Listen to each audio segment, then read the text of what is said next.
Kot so zapisali na spletni strani podjetja, je Novšak nadzornike prepričal z izkušnjami, širokim poznavanjem področja energetike in z jasno ter ambiciozno poslovno vizijo razvoja družbe in skupine.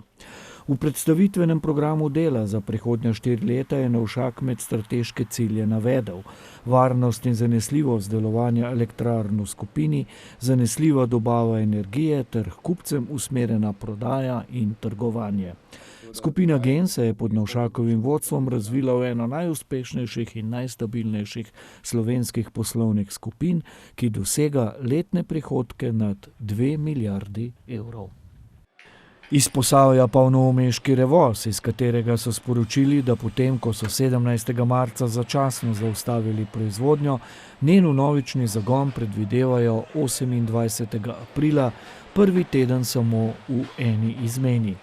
V edini avtomobilski tovarni pri nas so poskrbeli za dodatne preventivne ukrepe in zagotovili dodatno zaščitno opremo.